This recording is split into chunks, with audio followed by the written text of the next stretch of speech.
اللہ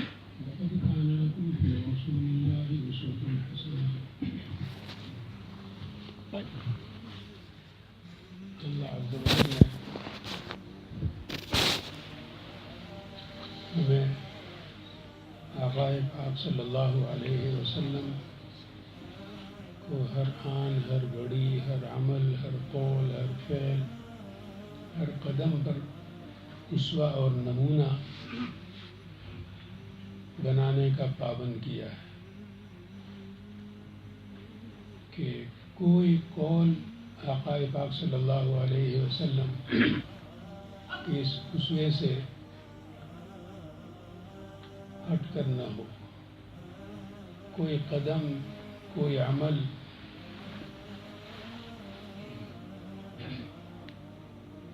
آپ صلی اللہ علیہ وسلم کے مبارک نمونے کی طرف دیکھے بغیر ہم نہ بڑھائیں، اس کے بغیر ہم زبان نہ کھولیں۔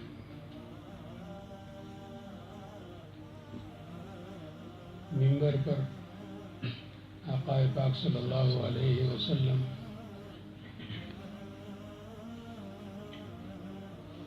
کی مبارک منبر پر بیٹھ کر بولنے کا جو انداز، جو سلیقہ اور جو گفتگو کا انداز آقا پاک صلی اللہ علیہ وسلم کا تھا، اسی کو اپنانے کی ہر خطیب کو دعوت دی گئی ہے۔ اسی لیے آپ صلی اللہ علیہ وسلم نے قیامت کی علامتوں میں سے ایک علامت بیان فرمائی۔ اس علامت کو آپ دیکھیں گے کہ بڑی چھوٹی جگہوں میں جو اس کی خلاف ورزی ہو رہی ہے، اس سے انسان حیران ہو جائے گا کہ ہم تو پابند ہیں ہر جگہ میں، اپنے گھر میں، بازار میں، ہر ایک کے ساتھ ملنے جلنے کے وقت، اپنے گھر میں اپنے بچوں کے ساتھ، تو جس طرح اس کے پابند ہیں تو آپ صلی اللہ علیہ وسلم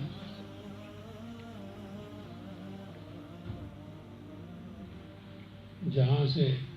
وعظ فرماتے تھے، خطبہ دیتے تھے، تو کم از کم اس کی سنت کا تو خیال ہو۔ آپ صلی اللہ علیہ وسلم نے ارشاد فرمایا کہ قیامت کے قریب خطبے لمبے ہوں گے، نماز مختصر ہوگی۔ اب یہ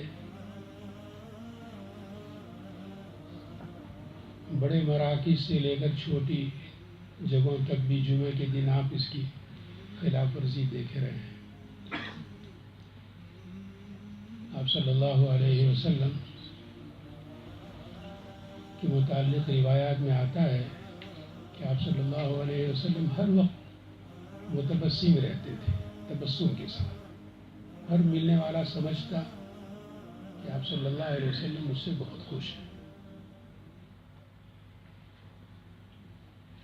حضرت مولانا اسلام ہمارے استاد محترم حضرت مولانا اسلام الحق صاحب نبر اللہ مرقدہ کو دیکھا کہ ہر وقت چہرہ کھلا ہوا،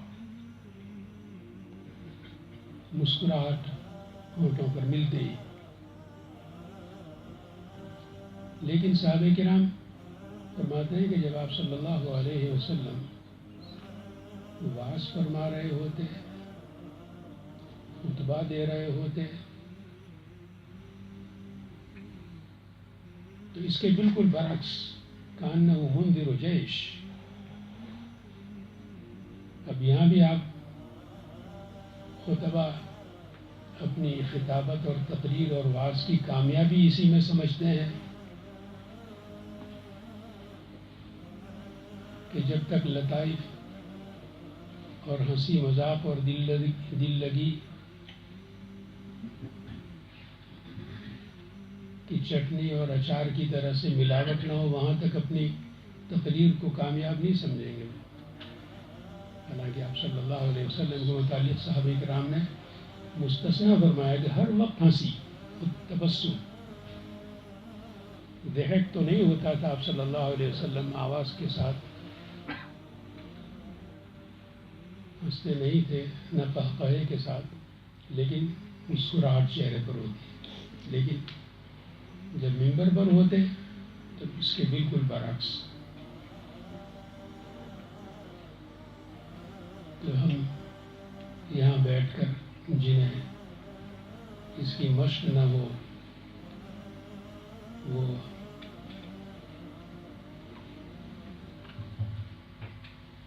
کس طرح ایسے مجامع سے مخاطب ہو سکتے ہیں۔ اللہ تعالیٰ ہمیں اس قول اور فعل میں جو ہم سے غلطیاں ہوں، اللہ تعالیٰ اسے معاف فرمائے۔ فرماتے ہیں کہ صحابہ کرام کہ آپ صلی اللہ علیہ وسلم اپنے وعظ اور گفتگو اور نصیحت اور خطبوں میں نہایت آسان کلام فرماتے ہیں،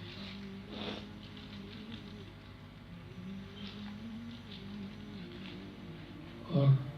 کبھی کبھار بہت کم آپ صلی اللہ علیہ وسلم نے ایسے الفاظ استعمال فرمائے کیونکہ ان کے سوا شاید چارہ نہیں تھا، جیسے کہ آپ صلی اللہ علیہ وسلم نے قیامت کی علامتوں میں سے بیان فرمایا کہ یکتو الحرج۔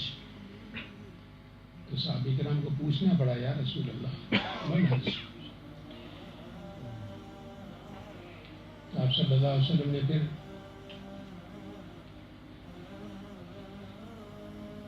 اس کا معنی بھی بیان فرمایا اور اشارے کے ساتھ بھی بیان فرمایا، جیسے کہ حضرت مولانا عبداللہ مدرسہ دارالعلوم حقانیہ کے مولانا سمیع الحق صاحب رحمۃ اللہ علیہ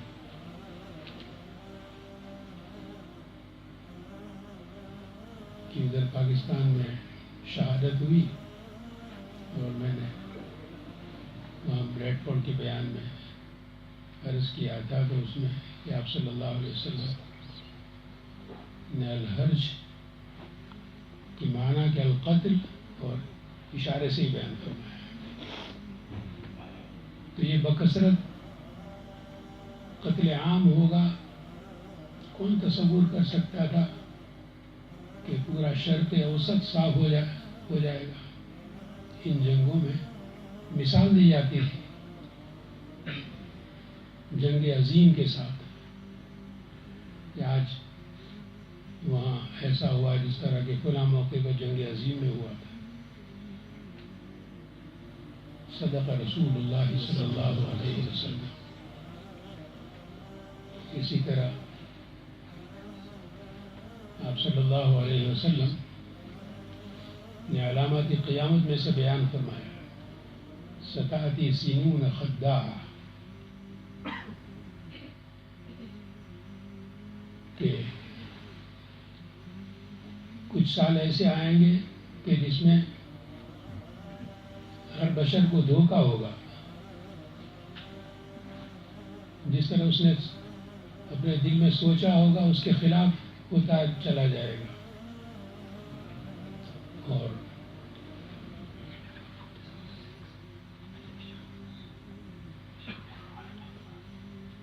اس وقت حال یہ ہوگا کہ یصدق فیہ الکذابون،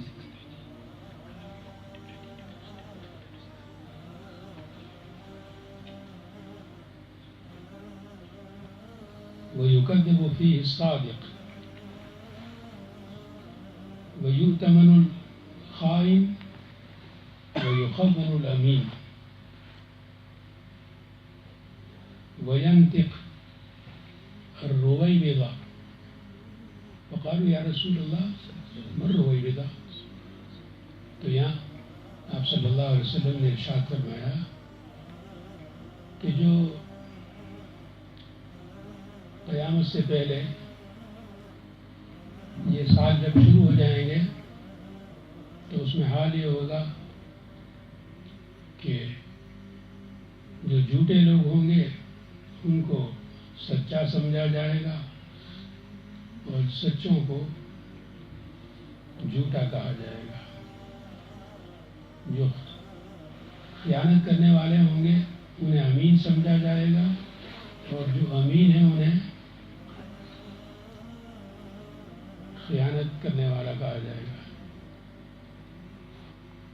اور اس میں روئی بضا اپنی خوب منطقیں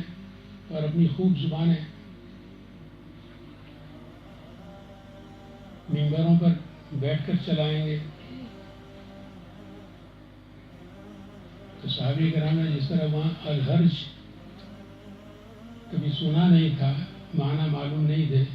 تو یہاں بھی ان کو پوچھنا پڑا کہ مر روئی بضا.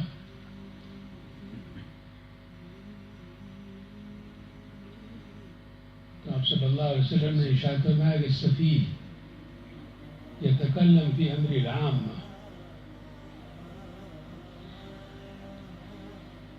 کہ بے وقوف انسان ساری دنیا کا اپنے آپ کو ذمہ دار اور ان کا نمائندہ بنا کر پیش کرے گا، جس طرح ساری دنیا کو خطاب کر کے امور عامہ میں اپنے فیصلے وہ سناتا رہے گا. تو آج کل آپ صلی اللہ علیہ وسلم نے جو جو نشانیاں بیان فرمائی ایک ایک کر کے ہمارے سامنے، ہم اسے دیکھ رہے ہیں. اللہ تبارک و تعالی ان قیامت خیز فتنوں سے ہماری حفاظت فرمائے، ہماری مساجد کی حفاظت فرمائے، اور انہی مساجد کے متعلق آپ صلی اللہ علیہ وسلم نے ایک مرتبہ ارشاد فرمایا کہ اذا مررتم بریاض الجنہ فارتعوها، اذا مررتم بریاض الجنہ فارتعوا، کہ جب تم جنت کے باغیچوں پر گزرو تو تم خوب چرو. صحابہ کرام رضوان اللہ تعالی علیہ مجمعین نے پوچھا یا رسول اللہ ما ریاض الجنہ، ریاض الجنہ کیا ہے؟ آپ صلی اللہ علیہ وسلم نے ارشاد فرمایا اس کے جواب میں، ایک روایت میں آتا ہے کہ المساجد، ایک روایت میں آتا ہے کہ مجالس علم، ایک روایت میں آتا ہے کہ مجالس ذکر.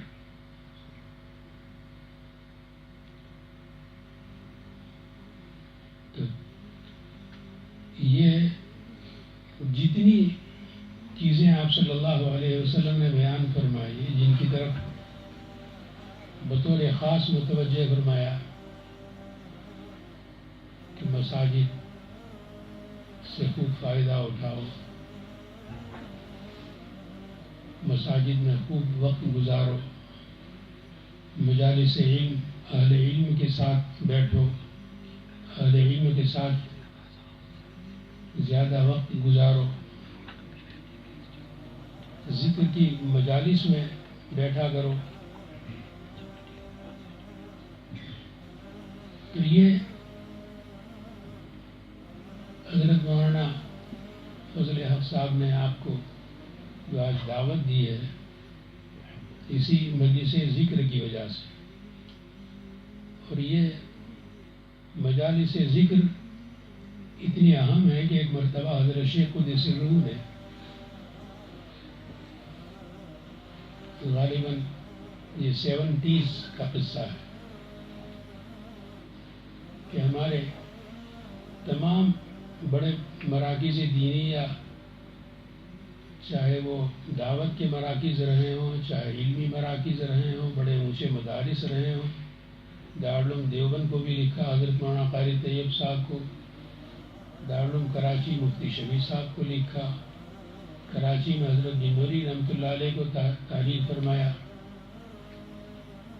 اور سب میں ایک ہی مضمون. حضرت نے فرمایا کہ یہ جو ہمارے مدارس کی خصوصیات تھی وہ آہستہ آہستہ وہ ختم ہوتی چلی جا رہی ہے، اور جو روحانیت تھی وہ آہستہ آہستہ ختم ہوتی جا رہی ہے، اور ہمارے اکابر کے طرز سے ہٹ کر زندگی گزارنا عام ہوتا جا رہا ہے. اور اس کے لیے حضرت نے یہاں تک فرمایا کہ ہمارے اکابر نور اللہ مراقدہم میں جو ان کے خواص میں سے تھے،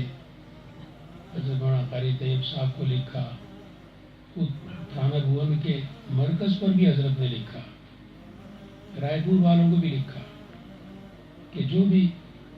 حضرت رائے پوری قدس سرہ کے لوگوں میں سے پرانے ذاکر شاغل تھے ان کو کسی طرح لا کر یہاں رکھو کہ ہر وقت وہ ذکر میں مصروف رہے. اور یہی ان تمام فتنوں کا علاج ہے، کیونکہ اللہ تعالیٰ شانہ نے قرآن کریم میں بار بار